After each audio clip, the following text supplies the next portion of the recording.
You are live, Alderman Edie. All right, thank you. We're going to call to order the Monday, December 21st, 2020 Virtual Finance and Purchasing Committee meeting. Roll call, please. Alderman Newsome. Present. Alderman Moiseo. Present. Can you hear me? Yes, sir. Alderman Kirkwood. Present. Alderman Rivera. Present. Alderman Seager. Present. You have a quorum? Thank you. I'm going to take a motion by Alderman Moiseo, second by Alderman Rivera, to approve the minutes from December 7th, 2020 Special Virtual Finance and Purchasing Committee meeting. Are there any questions to this motion? Roll call, please. Alderman Moiseo. Aye. Alderman Kirkwood. Aye. Alderman Rivera. Aye. Alderman Seager. Aye. Alderman Moiseo. Aye. I'm sorry, Aye. Alderman Newsome. Motion carried. Thank you. Aye. Are there any public comments? Clerk Kilkelly? No, there are no public comments, Alderman. Thank you. Thank you. We're going to go to item 2, new business. Item A, motion to authorize the mayor to execute a contract with Robert Half International Incorporation.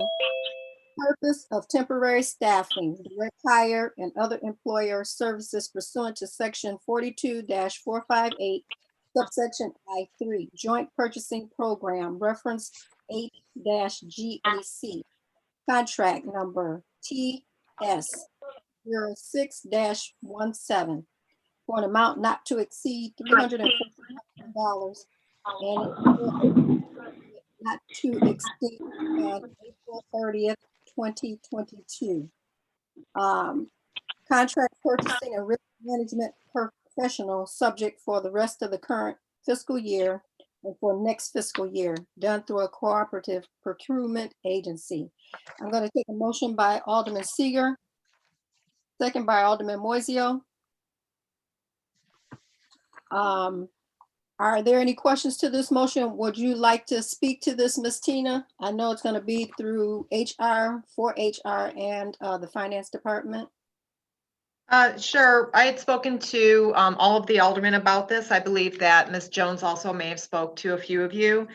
We attached a memorandum talking a little bit about the added tasks that the finance department and HR department have taken on recently, and our request to be able to bring in some temporary assistance.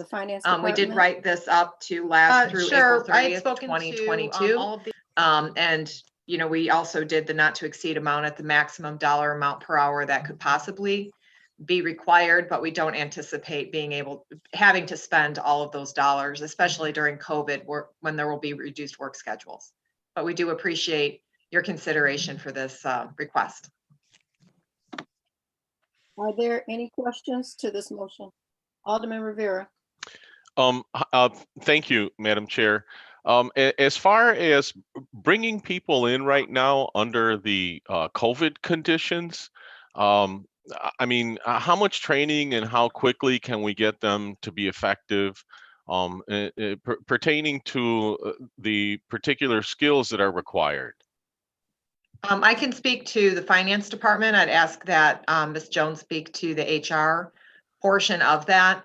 In the finance department, we've been doing rotating shifts where we're essentially 1/3 on site, 2/3 off site. All the finance department staff has been equipped with laptops and remote access, so we've been able to continue our operations that way. We don't anticipate initially that a temp would be provided with remote capabilities, but we would be accommodating 2 to 3 days on site. Training would be provided via Zoom or in our conference room with about 12 to 24 foot distance. We're able to open windows as necessary. And in positions in finance, accounting, payroll, our payroll person, our supervisor over payroll has been remote 4 out of 5 days a week. So we find that a lot of our functionality can be done remotely, and training would be provided by my senior accountant and myself. We do have a lot of documentation on this. We absolutely have the know-how on how to do procurement correctly and the right way and best practices. We just don't have enough hands on deck to get this done at a centralized way. So we're confident that we could do this in the current kind of hybrid on-site remote setup. And to piggyback off of Tina, my department can do the same. Right now, if you've been in HR, you know we have a very small area. Right now, my current staff is working separately on off. One is working from home, one works on site, so that we can have that social distancing in place within our department. So right now, we're able to repurpose some of the office equipment that was already existing for risk management, and that person will obtain those that equipment, so nothing new needs to be purchased. And a lot of that is taking place through electronic as well. So it's not, it will be very rare that that individual will need to go to specific departments. Training also will be whether it's in-house together, one-on-one with this individual, social distancing, of course, or whatever training that I will get for them through webinars with IPMG, or TPA, or the OWNS group. But certainly, I've been assuming some of those responsibilities already, and everything that I've had to take on thus far has been really electronic versus in person. And the skill set that when you and I spoke, the skill set that I'm looking for is someone that solely has a background in risk management and insurance, and because that's what I need them for. Okay, and that was going to be my next question. Thank you. Yeah, and a big part of their responsibilities will be, you know, restarting back our accident review committees, working on the safety manual, training manual, things of that nature that has not really been put into place any longer. Revamping those back up, along with trainings for public works and keeping our OSHA reports and everything in line. Okay, thank you. Alderman Seeger. Tina, I've got a question. These are two positions or one? Right, so we'd be looking for two separate contractors. The way that we wrote this up for the not to exceed amount was assuming two full-time people.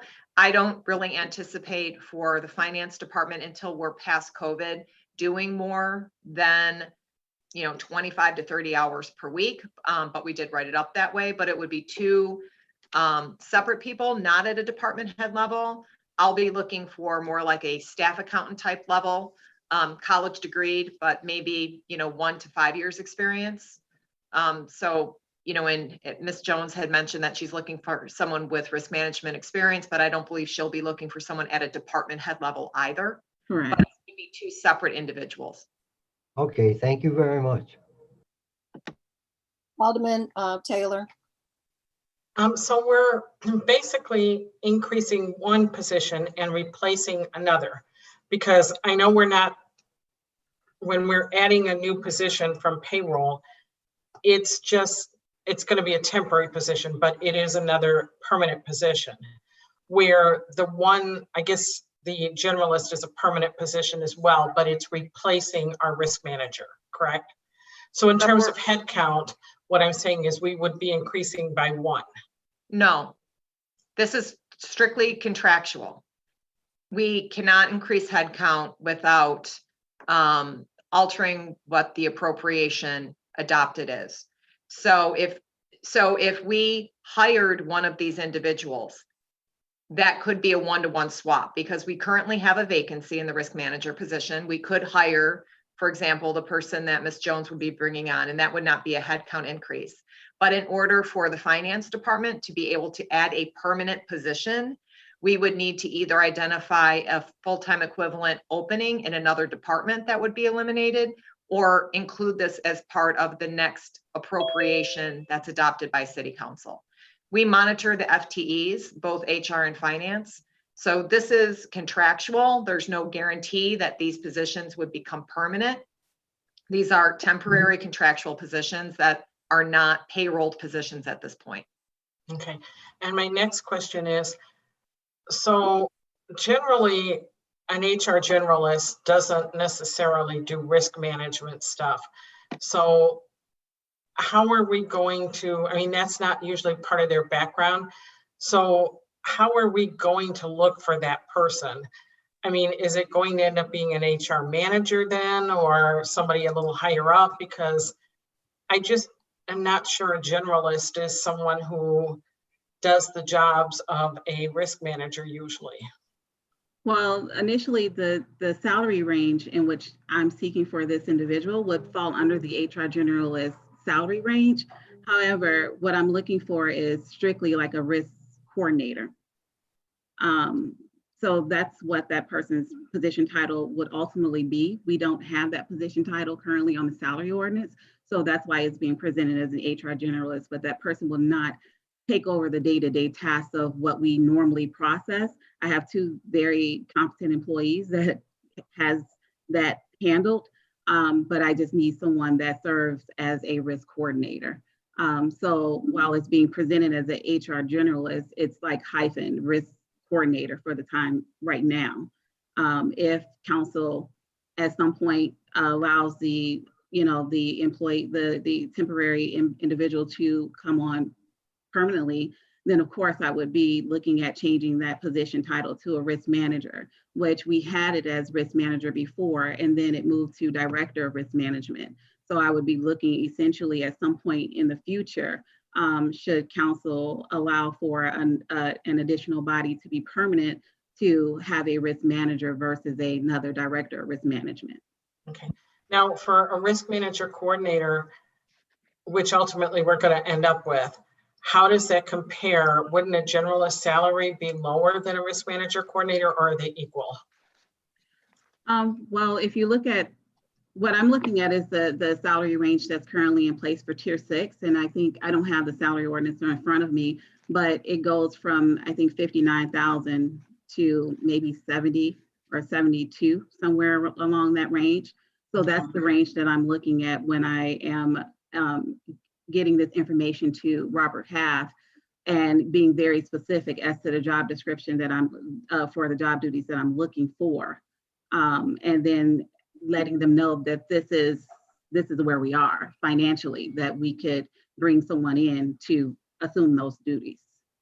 And if I may point out, in the Robert Half attachment A, which has a listing of all of the different titles that would be included in under this, they have accounting, administrative, health, information technology, HR. So for example, an insurance coordinator position, which may be more comparable to what we're talking about than a director of risk management, that is at $24.50 an hour, which is about $51,000 per year. Of course, when you hire through a contract agency, you pay above that so that the temp agency can make their money off of it, plus payroll taxes. So that would run $40.43 per hour. But I believe the comparable position under Robert Half, I keep saying Robert Morris, Robert Half would maybe be that insurance coordinator. Yeah, and also too, Alderman Taylor, a lot of entities do have the risk management job duties tie into human resources as well. At a generalist level though, or? Not so much as at a generalist level. I think, when you're looking at the title HR generalist, of course, you're thinking what my current HR generalist does now. However, but the job description itself is totally towards risk management duties, insurance duties. This person will not, process step increases, longevity pay, any of those deferred comp. That's not what their job duties will be. Their job duties, in the way that the job description is being written, is only for those workers' comp claims, creating the accident review committees, looking at the safety training manual and revising that as needed, working on OSHA reports, those types of things, and working as a coordinator, as a risk coordinator between the employee and the TPA. Okay. Thank you. Alderman Florian. Thank you, Alderman Newsome. I have a question about where in the budget this money's going to come from. Like, so we already are halfway or a little more into this year, this fiscal year. So where's the money gonna come from to pay for this? And now that we know we're not getting any more money from the federal government, and we may have to go, I forget what the numbers were they gave us for the tiers of the COVID situations, but would it be like our tier 3 or something is next, where we have to start considering laying off workers in the city? I'm just uncomfortable with bringing on temporary workers at this kind of price when we may be looking at laying off some of our current workers. So as far as where it comes from in the budget, the current fiscal year runs through April 30th. So we are showing a total of 76,000 for the rest of this fiscal year. Again, I think that's probably on the high end because we did assume full 40-hour weeks at $55 per hour in this not to exceed amount. I don't believe we'll reach that, but that's for this current fiscal year. The balance of the contract would be next fiscal year. That budget has not yet been adopted. All of these contracts, like contracts the City Council often approves that are multiple fiscal years, are subject to appropriation. And this particular contract does have a 30-day cancellation clause, and it can be canceled for lack of funding.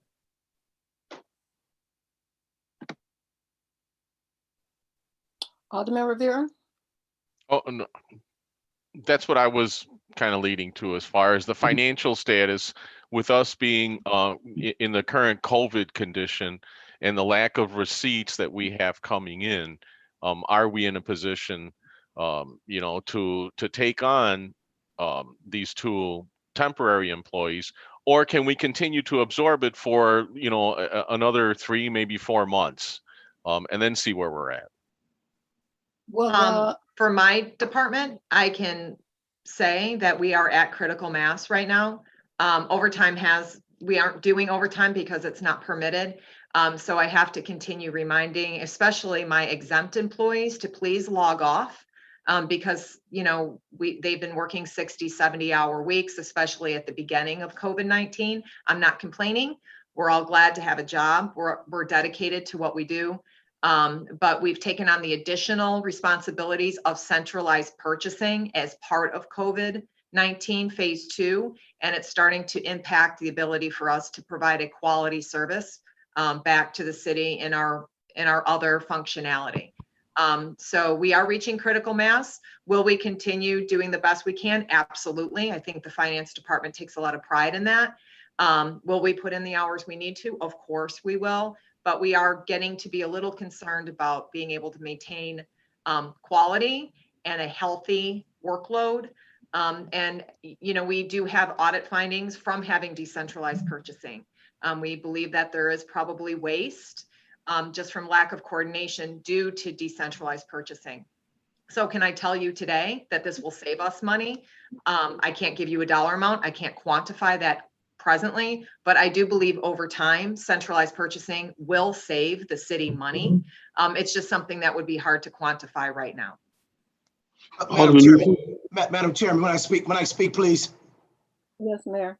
Madam Chairman, Alderman Florian, Taylor, and Rivera, with the quick exit of Ms. Katie, these things are essential to our operations. I ask that you please allow us to move forward. As said earlier, we can cancel the contract anytime.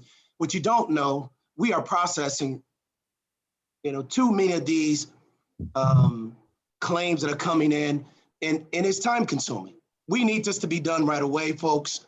Please give us that opportunity right now. We understand your concerns. We're the first one to tell you when we're at critical mass for everything. So let's trust in our department heads that they can handle this and know what they're doing when it comes to the operations aspects of it. So I thank you for your consideration, and we will certainly try to give you a month-to-month play on exactly where we're at. If we need to cancel, we cancel. But right now, this was an kind of Katie gave a resignation. We have things to do. Let's stay caught up as opposed to coming from behind. Thank you, Alderman. Thank you, Madam Chairman. Thank you, Mayor. Alderman Newsom, Alderman Moiseo. I think the mayor answered my question. I'm assuming, Tina, that if we got to the budget times and we said, well, we got to lay off 5 employees or cancel this contract, we could cancel the contract.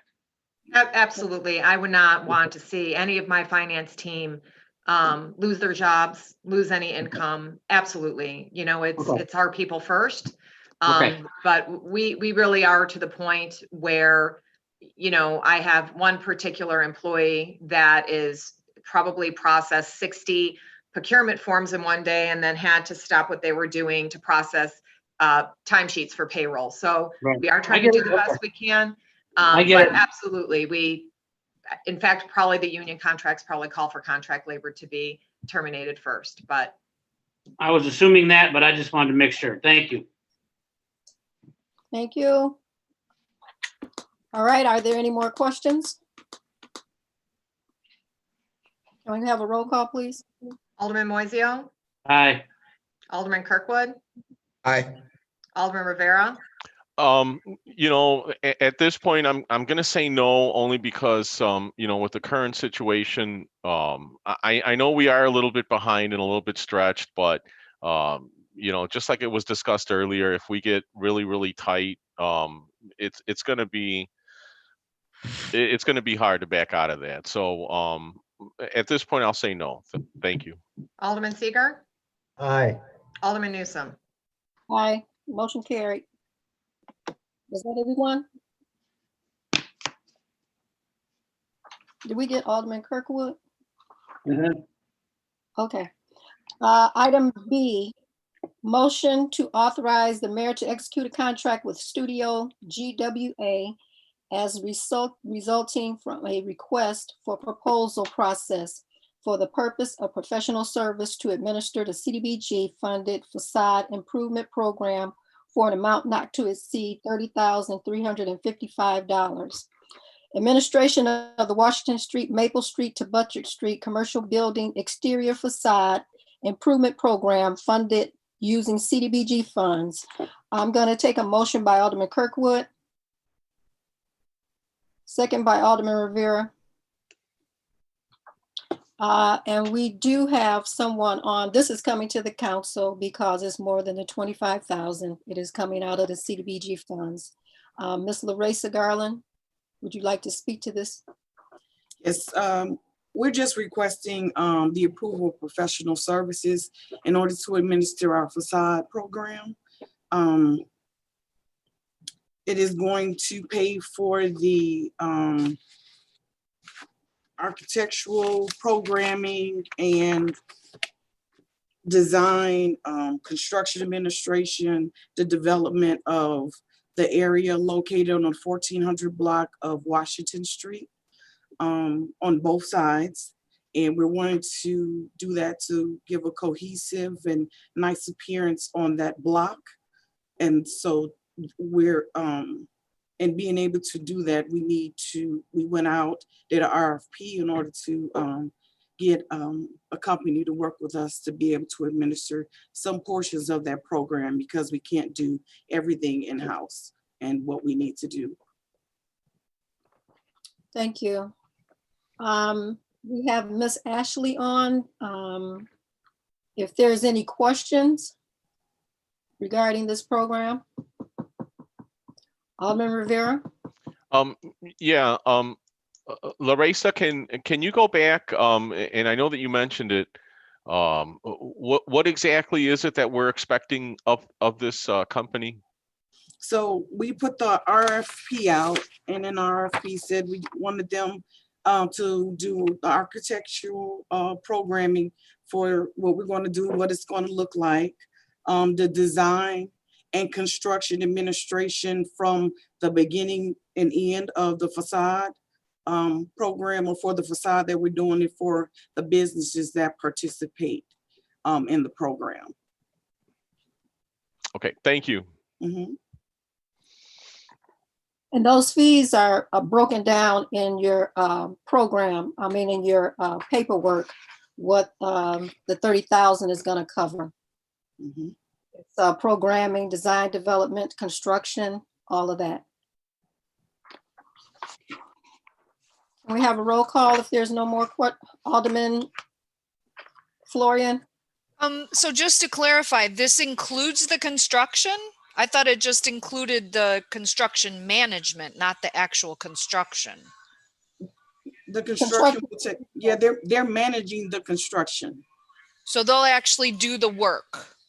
Yeah, well, we'll have contractors and they'll go, actually, if you could explain, but they'll go with, they'll do the bidding and everything necessary to get the contractors that would do the work on the actual facades. Right. So the construction is not included. Right. Correct. Right. Documents, construction documents, construction administration. Mhm. That's right. All right. Ms. Ashley, did you have anything you wanted to say? Only that I appreciate the opportunity to hopefully work with you all on this facade improvement program, and it's been a pleasure so far working with Ms. Garland, and look forward to the opportunity. Thank you. All right. Any more questions? Roll call, please. Alderman Kirkwood, Aye. Alderman Rivera, Aye. Alderman Seager, Aye. Alderman Moiseo, Aye. Alderman Newsome. Aye, motion carried. Item 2, motion to approve an ordinance permitting the disposal of public works heavy equipment and vehicles. I'm going to take a motion by Alderman Seager. Second by Alderman Moiseo. The Public Works Department seeks to trade in, sell, auction, and otherwise dispose of heavy equipment or vehicles as detailed in the attachment. And there are several items, 2, 3, 4, 5, 6, that Public Works Director wishes to auction. Mr. Hewitt, would you like to speak to anything? Yes, I like the permission so we can get rid of this equipment. One of them was a Vector, which we are getting the new Vector in exchange for. There wasn't much for a trade-in, so we feel that we can utilize it, probably bring more money by having it go through open off auction, as well as the other equipment. What we've been doing with a lot of this stuff is basically stripping it down and taking whatever we can off of them if they're not really worth anything, like if something wasn't an accident or what have you. And we've managed to save quite a bit of money by basically using them for parts. And that's generally most of what we've had there. So, all right. I have a question. Do you have any idea of how much we might get from the auction for these items? You never really know. If someone really wants something, they're going to bid. It's just, if you've gone to an auction yourself, if I really want it, I'm going to bid for it. And we may not have many bids at all. Sometimes it turned out basically a scrap company or somebody that needs parts that they think they can use. Hopefully the Vector will get, we're only giving us like $500 for a trade-in. So hopefully the Vector, there's some community out there that it won't use, you can't vac with it, but you can jet. So might be some community out there that'd be more than happy to get that and be very ecstatic. So, all right. Okay. Are there any other questions? And I see that this is an online auction. Yes. Any questions? Roll call, please. Alderman Rivera, Aye. Alderman Seager, Aye. Alderman Moiseo, Aye. Alderman Kirkwood, Aye. Alderman Newsome. Aye, motion carried. Item D, motion to approve a resolution providing one-time COVID-19 relief in the form of a credit towards 2021 and 2022 liquor and video gaming license fees for qualifying license holders. I'm going to take a motion by Alderman Kirkwood. Second by Alderman Moiseo.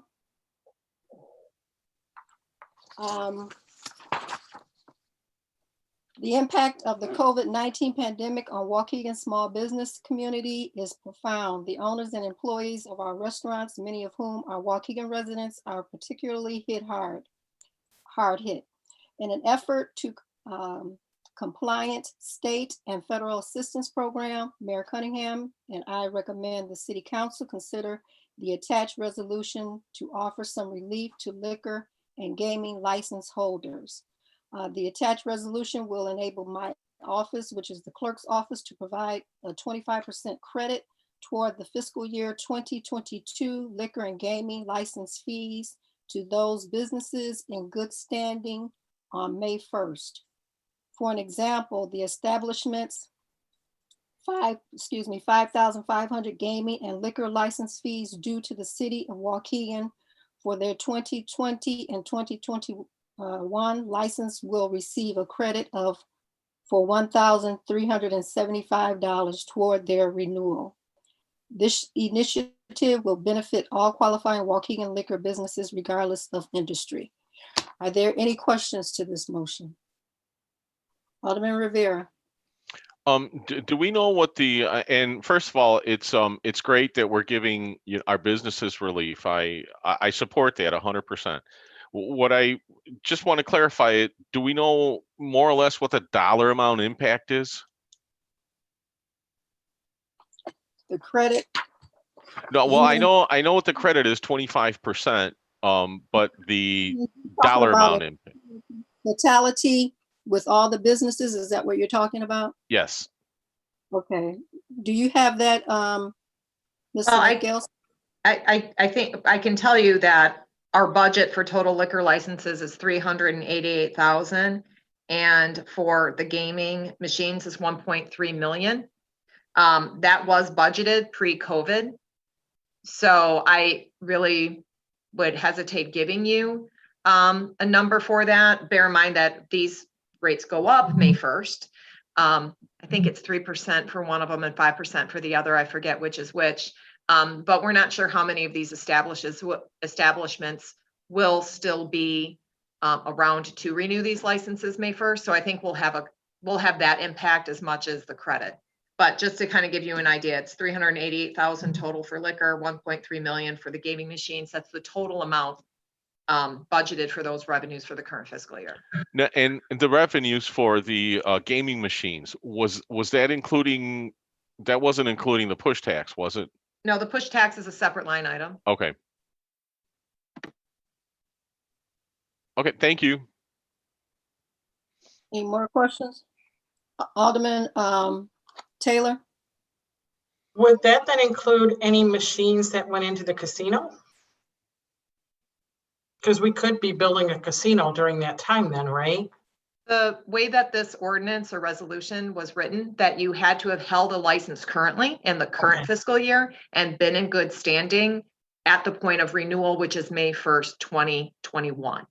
Okay. So it's not for new license holders. It's for those that were in the city of Waukegan and licensed during the current fiscal year are in good standing upon renewal.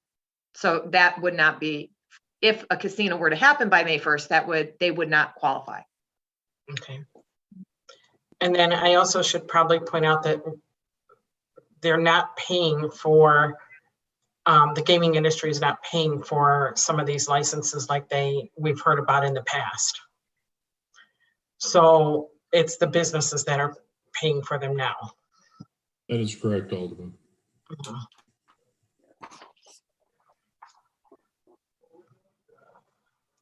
Any more questions? Roll call, please. Alderman Seager. Aye. Alderman Moiseo. Aye. Alderman Kirkwood. Alderman Kirkwood. You're muted, brother. Abstain. Alderman Newsome. Aye. Motion carried. Item E, motion to modify. I'm sorry, did I get Alderman Rivera? I'm sorry. Alderman Rivera. Aye. Okay, I don't have abstain in my little drop down. That threw me off. Okay, sorry about that. Motion carried.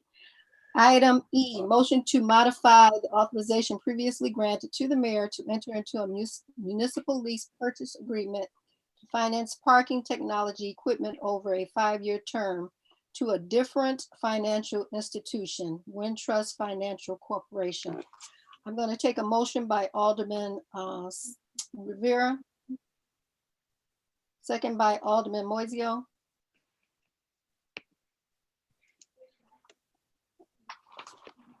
Good And evening, this- good evening, Mayor Chairman. This is Treasurer Schwab, and I'll be glad to report on it and give some background on this. So committee was, Can I read something first and then I'm gonna let you chime in, okay? well, of course, you're the chairman. You get to do anything you want. All right, as part of the IPS Group Incorporate proposal, the option to enter into a lease purchase agreement for equipment over a 5-year term was recommended to finance the project. After monitoring the market conditions and requesting updated quotes from several institutions, Treasurer Schwab was able to secure a lower interest rate of 2.6% over a 60-month term with Wintrust. Corporation Counsel will work with the Treasurer's Office and Finance Department to review and agree upon a leasing contract for the mayor to execute. Now, Dr. Treasurer Schwab will speak to this item. Good evening, Madam Chairman. This is Treasurer Schwab, and I'm glad to report over this project, whatever. Committee was formed to look into what vendor we wanted for the parking meters and the upgrading grades, that's where. They had a preferred leasee who was very difficult. We modified that contract multiple times, and we still couldn't get it where it was amenable to the city. And every paragraph that they had was to their advantage. And so Tina asked me to go out to bid, and we have. So we sent out for 5, and we got back 4. One wasn't interested. What you have to see here is not just the rate of interest. It's the rate of interest plus fees. So if you take interest plus fees, then the most economical to the city by $30,000 is Wintrust. It's a new bank. It'll be provided by the new bank on Washington Street. So always, it's not just interest rate. It's fees, and for our situation, plus the cooperation we'd have with the lease. The last people were just very difficult and sent us out to bid. Any questions? That's the new bank on Grand, correct? Yes. Washington? Yeah, Okay. I'm sorry if I said Washington. I meant City of Waukegan. Grand, just past Macquarie. Yes. Alderman Rivera.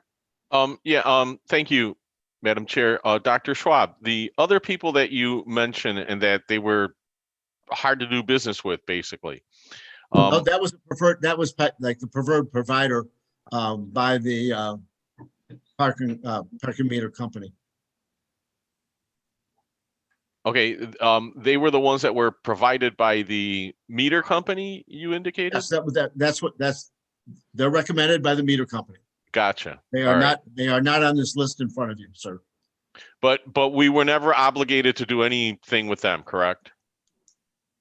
Well, you gave us an okay to get a contract with them. The trouble is, they were very difficult, and we were not going to sign the contract.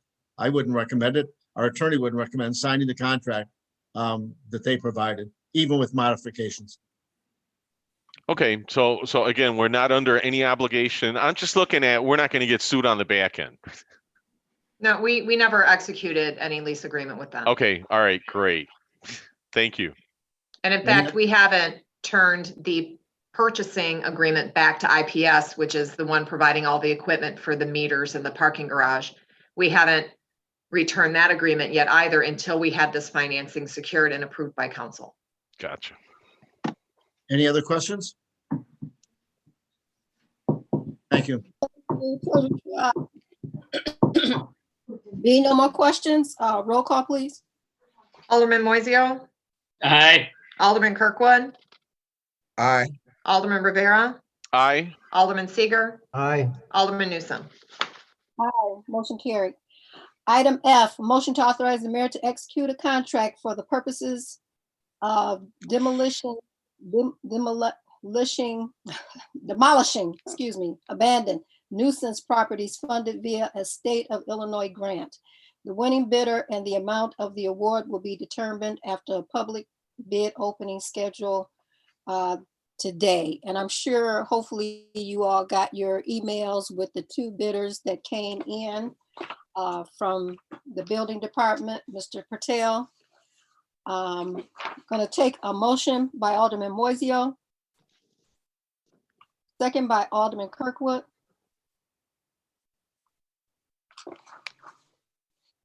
IHDA provides funds to demolish abandoned nuisance properties. A bid opening is scheduled for today, Monday, December 21st, to award a contract to implement this program for 2021. And two proposals came in, and I will read the letter from the building department. The Building and Code Department issued a request for bids on the demolition of 5 nuisance properties on December 10th, 2020. Bids were due by this morning. 2 bidders responded. Continental Construction Company submitted a bid for $117,000. Adams Trade and Services Incorporated submitted a bid for $183,600. The lowest responsible bidder is Continental Construction Company Incorporated. A final environmental report is still needed for one of the properties, and that is the 834 Wadsworth Avenue property. And it may have to come back, depending on the amount of the environmental contaminants found. A change order may be needed. Preliminary investigation points towards a low level of contaminants. Are there any questions? Or Mr. Patel, are you on? Are there any questions Thank to this? you, Alderman Newsom. I'm on. Okay. Are there any questions? Alderman Florian? Thank you, Madam Chairman. Mr. Pertel, does the city own all of these properties? No, the city does not own all of these properties. So how can we tear down houses we don't own? Well, the owner of a property gives us authority and signs off, then we can tear them down. So these properties have been signed off by the property owners. Okay. And that There's all that. one, the city does own 718 Cummings. Okay, but the paperwork has been done on all the other ones. Yes. Okay. All right, thank you. Alderman Bolden, can you mute your? Alderman Taylor? To just encourage, I've been really, these locations are a risk to the ward, you know, when it comes to violence and things like that. So I would appreciate you all support in advocating and supporting this. That's all I wanted to say. Thank you. Thank you. Alderman Taylor? So I guess what my question is, do we hold them responsible, the owners of these properties? Do they have to pay anything to us, or how does that work? Like, they should, since the properties are in their names, they should have some financial responsibility here. And the properties do get liened for that amount that has been spent. but if we tear down the house and you only have the land, the lien is probably more than what the property value is. Right? Or am I wrong on that? I would disagree, but Okay. I mean, the average, I mean, you could break it down by the 117 price, but average around $20,000-$25,000. Okay. Real So quick, that's what it costs us to tear things down, and is 25. An average single family house runs around 20 to 25,000. Okay. And when that property is sold, we will get our portion, well, this is grant money, correct? Yes, exactly. It is grant money. This is from the IDA grant, Illinois Housing Development Authority. These are identified as abandoned nuisance properties. Some of them, they have varied history. One of them has been vacant for around 15 years. you know, all in between. There's one that was in a fire, badly damaged. They all are hazards. So what we do is we start our process with our nuisance properties, and we send letters and notices and violations. We like to hope that things can be fixed, but some houses are just in such a bad state that there really is no other option. Either the property owners don't have the ability or the money, or they can't fix up the property. The only option really is demolition in these cases. So when this property is turned over, perhaps to someone buys a property or whatever, can that fund go back to the IDA program or whatever that we have? Yeah, that's a question. That's a good question that I don't know the exact answer to that. We probably end up waiving it, because I mean, there was a situation earlier where we did the same thing. We sold a property, there was a lien on it for something that we did, and we ended up waiving it. So, and again, if it's nothing out of our pocket and there's a lien on it, even if it gets waived, I don't think we're out anything. It should be noted that this grant is funded through fees collected by the state of Illinois from the mortgage companies, right? Building Commissioner Patel? That is correct. Okay. Alderman Moiseo, you have a question? I was just going to say, I've always been an advocate of this. I don't know how many aldermen live next to a vacant nuisance house, but you definitely don't want it to be living next to you. It's a haven for crime, for problems. Just think of this. Let somebody get murdered in one of those abandoned buildings, and then you're answering questions about why you didn't tear it down. There's no amount of money you can put on that. So as many of these as we can tear down, I have always been for that. The mayor can vouch for that. Me and him have been in lockstep since I came on the council with tearing down these raggedy homes that are way beyond repair. They're just a haven for crime, ne'er-do-wells to hang out in. So as many as we can get down, we need to get them down. To me, I don't really, especially if it's a grant from the state, it's not anything coming out of our pocketbook. And I'm assuming the lien would be, it's not our money that's going toward it. The state would probably have the lien on it, assuming it'd be a question for legal counsel. But I just wanted to say I am all for this. We need to find more that need to come down that are 20 years of a vacant home. I mean, that's just crime heaven, and we need to get on it. So I just want to say I'm in absolute full support of this. Thank you. I've had issue in my ward as well, over on Indiana. Maybe about 10 years ago, there was an abandoned house where the kids skipped school to go over there.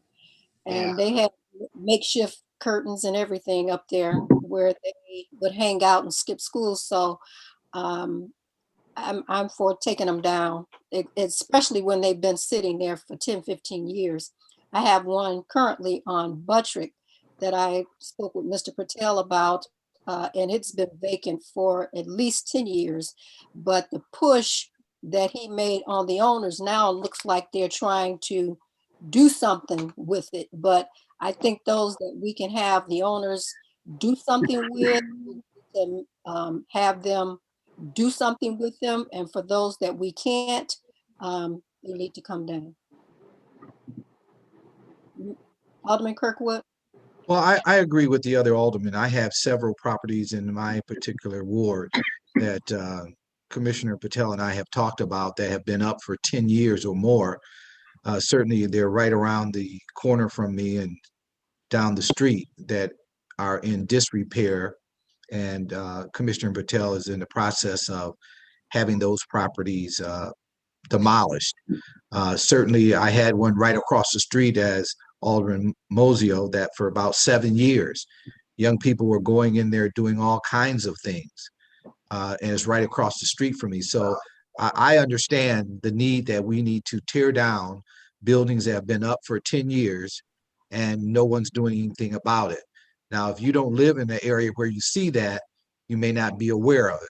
But certainly in the 4th Ward, we have plenty of buildings on Franklin, on Washington Park, on Catalpa, on Brookside, houses that are just sitting and they have been abandoned, that we need to make sure that the owner gets the opportunity to fix it up. And when they do not continue to renew their permits to get it taken care of, then we need to go and execute demolition orders. We have them on Genesee throughout the 4th Ward. So I'm in favor, as Alderman Mosio is, in getting these blighted properties torn down, and hopefully someone will take the opportunity to buy that property and build a single family home or whatever is allowable on those properties. But just to keep them up, people go in there and take all the copper out and everything else. So we need to make sure that we don't set up an area for crime. Thank you. Madam Chairman, may I speak? Mayor. To all the aldermen, just want to let you know, Building Commissioner Patel put together a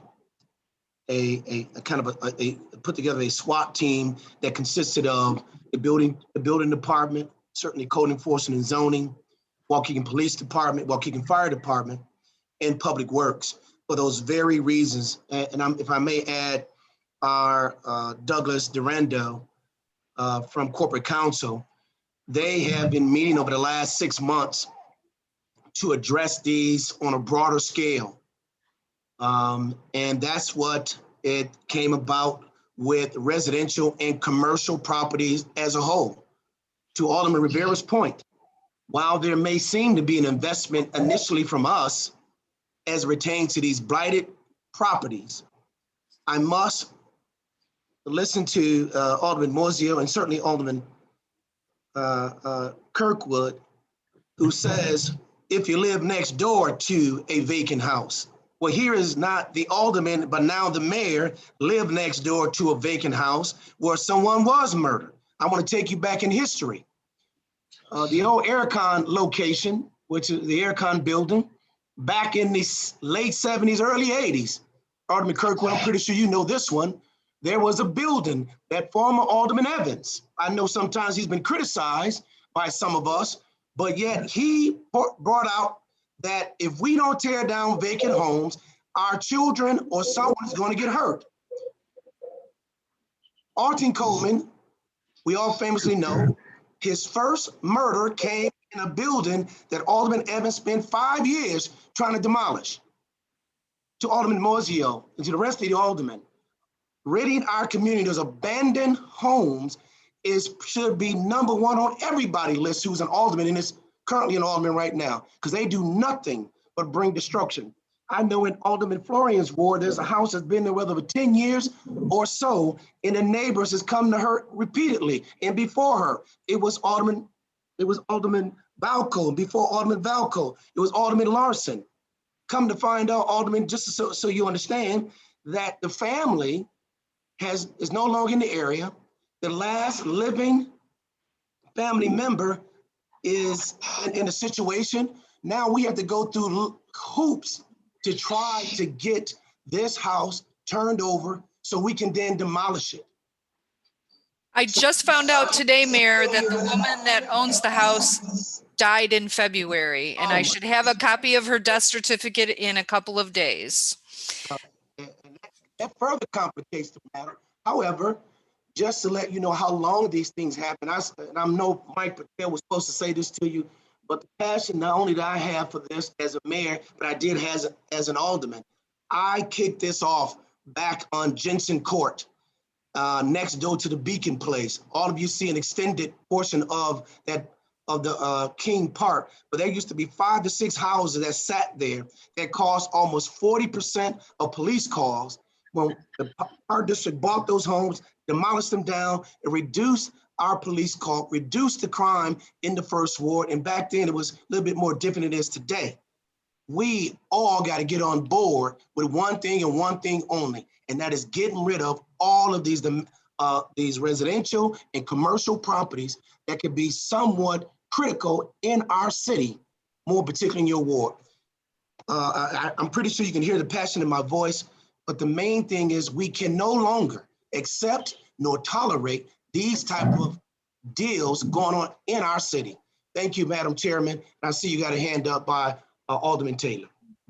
Alderman Taylor. I mean, I think this is preaching to the choir. I think we're all kind of on board with this.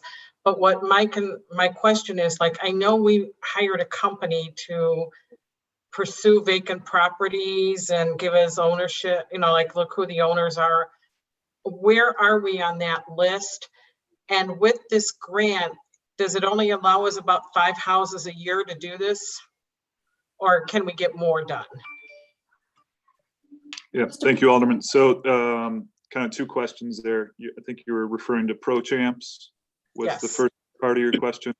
So there's a company called ProChamps that helps handle our vacant registration.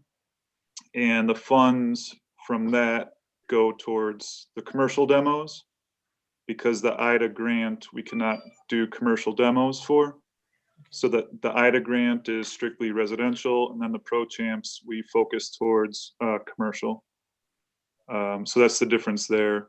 And as far as the process that we do for this, it is a long process, unfortunately, with the notices, the violations, following all the different laws. But it's been working well with doing sets of 4 or 5 properties. The last round we did was 4, this one 5, and as the mayor was alluding to with the new demo task force that we have, where we're collaborating across departments and zeroing in on some of these nuisance properties, we'll have another set of 4 or 5 coming up, hopefully in the next couple months. So we're just we've been doing a lot of background work that's gotten us to this point, and now we're rolling and rolling. And our So if we fees do 4 or collected, 5, I'm sorry. the fees collected through November from ProChamps is $50,077. So that's 7 months into the fiscal year. So if we do 4 or 5 properties, is it cost effective to do them all in one ward at that time, or do we spread them out through the wards? Because I noticed these are mostly in the first ward. So is that because it's cost effective to do them like all in one ward at that time, and then the next time we do a group in a different ward? It has a little bit to do with that, but it's more of where the properties are on how they've gone through the process and what stage they are. We were talking about one up in Alderman Florian's ward. If that one was a little bit easier as far as further along in the process, or talking with property owners, then we could have been able to move quicker. It's kind of fluid how the properties shape up. So. Okay, thank you. Real quick, Alderman Newsom, one last comment, really, maybe it would help out Alderman Taylor and some other aldermen, is, I mean, we had the housing crash and, you know, just trying to get the grass cut on some houses. You would not believe the time it takes to find out sometimes who holds the title to some of these homes. And then they flip it to a new management company takes over. Or a mortgage company, and it could have been, you know, I'm not even gonna say a name of a bank, because next thing you know, I'll be in court, but it could be a bank in some foreign country that holds the title or the mortgage to it, and it may take a staff person literally 2 months to figure out who owns. I had a situation like that in my ward where it took somebody almost 4 years to find out who owned the damn thing. And you can't really get to that, and you're going to demolish something. If the homeowner's not going to give it to you, a judge or a court's not going to say, go ahead and demolish it if you don't know who the owner is. So the only reason I know all that is because it took me forever today to find out who this one house was who owned it. And I was like, why can't we get anything done on it? And the staff explained to me, it's not that easy. Some are pretty quick, some take forever, because like you said, it's hard as hell sometimes to find out who owns the damn thing. So I had one where we had 16 different management companies in a 2.5-year period. There you go. So Yeah. Mike, could you just kind of briefly, what is kind of a real high level process for even starting this, just so all the aldermen are aware and those who are listening? Can you do that for us, Mike? Yeah, so even from start to beginning, there's a lot of steps from start to beginning, but essentially you're going to have a property that starts to have signs of neglect or upkeep problems, and the code inspector for that ward will, try to make contact with the responsible party. Can't make contact, then a series of letters, violations, your grass is long, your gutters are falling off, your paint is deteriorating, all these things. So you have to build that case first before you can even get to the point that the property is a nuisance. And then working with our attorneys and following the state laws, there's a series of letters that you have to send to the property owner once it is a nuisance or once it's on that list for demo. So that's another a 4-month process of saying this is a possible demo, you need to respond. So if we get a good response from those property owners, then we can get something like a sign off that we've had recently, where the property owner will basically agree and say, yes, I'll sign off on this. It is a danger. We understand that. Or sometimes property owners or banks might want to try to fight it in court. So it all depends. But the way that we've been doing it lately with getting some of these sign offs and going after the properties that we're going after has been working well. Thank you, Mike. Yep, Thank you're you. welcome. Yeah. And between each one of these processes, there's months, because you got to give them a time frame to respond. So, yeah. Yes, just want to be a voice for my constituents that call me every week on these abandoned properties, from the gang activity to the prostitution. And like you're saying, I live down the street for some of this, and it is traumatic, and they're fearful. So I just want my constituents to know that I'm definitely being a voice and bringing down these properties. And not only is the economic development and prosperous for the first world, but for us as a city. You find people less complaining about moving out of the city, and they'll be willing to move in the city. Thank you. Thank you, Alderman Bolton. So the motion would be to accept Continental Construction Company in the amount not to exceed $117,000. And I have a motion by Alderman Moiseo and second by Alderman Kirkwood. Roll call, please. Alderman Kirkwood. Aye. Alderman Rivera. Aye. Alderman Moiseo. Aye. Alderman Seager. Aye. Alderman Newsome. Aye, motion carried. Item 3, reports and communications. Ms. Smagelski, would you like to go through all of these reports? Sure. I mean, I'll just go through a real high level because we did not have a regular Finance and Purchasing Committee meeting last month. There are 2 months of reports here before you for several of these. The water and sewer consumption summary reports are submitted for both October and November. Bearing in mind that these are amounts invoiced, not necessarily paid, but that information is for you. We've also included monthly business license applications, rental license applications. Those are going a little slower than previous years. The video gaming reports are also attached for October and November, and those are available from the state's website.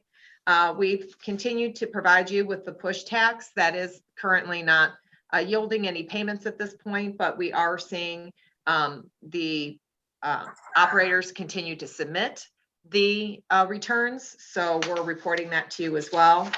And then our special events, we haven't had any recent applications, but we're providing this information to you regardless. The food and beverage and hotel tax reports are also included under executive content. Happy to answer any of those questions if you'd like, or you can call me about those as well. Those are included up through payments received in November. Our stabilization fund is also included. We have managed to pay back some of our loans And our current unrestricted balance in the stabilization fund is $2.7 million, which is above the threshold amount. And then finally, the budget to actual report is included for the month of November. We do have the summary information on the top. Just some things to note. Our revenues continue to be impacted by COVID-19. So for example, gaming revenue is down dramatically compared to the prior fiscal year. So I am coordinating with the treasurer's office as soon as we get our last real estate tax receipts received from the county. Any shortfall in the police and fire pension employer contribution as a result of gaming taxes being lower than originally projected, we will make those payments whole so that we're not short on that. Things like hotel tax, food and beverage tax, those are down quite a bit as well. Home rule sales tax. We are projected to pretty much stay on original budget as far as expenses go. And I'm happy to answer any questions if you have them at the current time. And as always, happy to, meet with any alderman via Zoom or if you want to do that as well. Alderman Rivera. Yeah, I just have a quick question. You indicated regarding the abandoned properties, or I'm sorry, what was it? It was called something else, the vacant registry. We got 50,000 from that. The food and beverage audit, do we know kind of where that's at? Do we have any figures at all? What we could be getting? What's the possibility? How many locations are they doing? I mean, so the audit that the city council approved was all of the hotel locations and 50 establishments for food and beverage. When the COVID-19, when the first round of closures came from the state level, the audit was delayed per the mayor's office and to allow the restaurant owners some time to accommodate. So we have pushed off we are continuing on that process, but instead of a completion date of December 31st, 2020, we are now looking at a completion date of December 31st, 2021. The hotel tax audits are almost done. And bear in mind that these were auditing the books from 2019 and earlier. So it's not auditing current returns, it's auditing returns from December 31st, 2019 and earlier. So the hotel tax audits are wrapping up. Those are mostly corporate and they're pretty good at responding to audits. So we should be able to have those findings to the committee by the next Finance and Purchasing Committee meeting in January. The food and beverage tax audits are delayed because of COVID-19. We did complete 2. There were no findings. They were both completely compliant. But the rest of them were still waiting for documentation or have not contacted the restaurant owners yet. And that will be happening in the next 3 to 4 months. okay. Will we get something, like in writing eventually of what came out of this whole audit? Yes, of I would course. expect that, that we would. Yes, of All right. course. Now, Yeah. and when you said that it's going to be extended till Next December. December. Through next December. So what the initial goal was to do 25%. We've outsourced it, right? So they were going to do 25% of each establishment each calendar quarter. So, they started in February and then COVID happened and restaurants were closed. And then, so they delayed that. And then when they started back up, then there was kind of another wave of closures. So they do currently have, I haven't looked at the list in some time. They have about, I would say, half of the establishments for the food and beverage audit have been contacted and records requested. So they're in process. 2, like I said, are complete, no findings. And then the rest will be contacted, sometime after the first of the year. And when did we start this process? I can't exactly remember when the contract was awarded, but I think the first notifications might have gone out in February. Okay. But I'd have to, I think that's when it was. I'd have to go back and look exactly. Okay. All right. Thank you. Mm-hmm. Alderman Moiseo.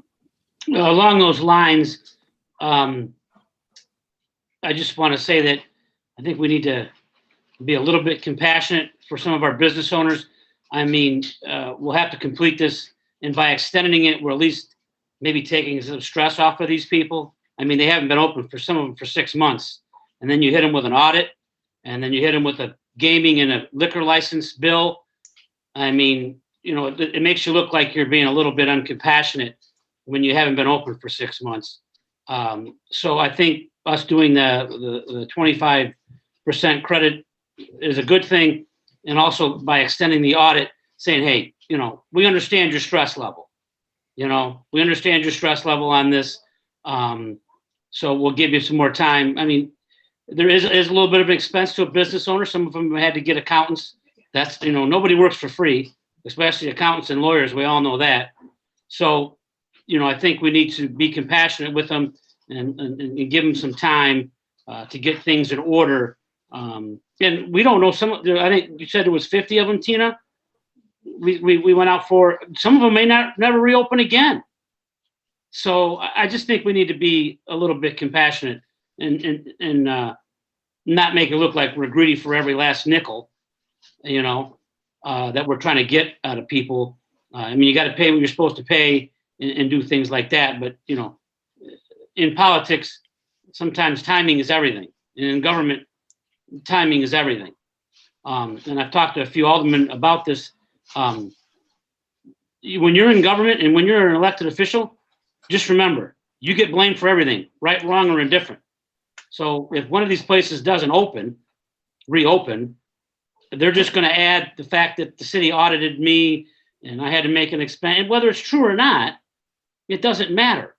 It's public relations, and they're going to say, you know, they're going to throw us into the heap of why they didn't reopen. And I just think buying some time on this is not hurtful. Let these people heal. Let them get reopened. Let them get their stuff together. So I just think it shows a little bit of compassion by extending us to next December. That's all. I think it's the right thing to do. So that's my opinion, but that's me. Alderman Taylor, did you have a question? Okay, Alderman Florian. I hear what you're saying, Alderman Moiseo, but I just want to emphasize that this money we're auditing is tax money that they collect on our behalf. It's not like we're taxing the business or we're you know, taking money out of their pocket. They're collecting this tax on our behalf and remitting it to us. And that should be done on a timely basis, just like they pay their payroll taxes and other things. And so I hear what you're saying, but you have to remember, this is something it's a pass through. They collect it and it should go to us. So I just wanted to clarify that. Any more questions? I'm going to take a motion by Alderman Kirkwood, second by Alderman Seeger to adjourn at 6:29. Roll call, please. Alderman Moiseo, Aye. Alderman Kirkwood, Aye. Alderman Rivera, Aye. Alderman Seeger, Aye. Alderman Newsome. Aye, motion carried. We're adjourned.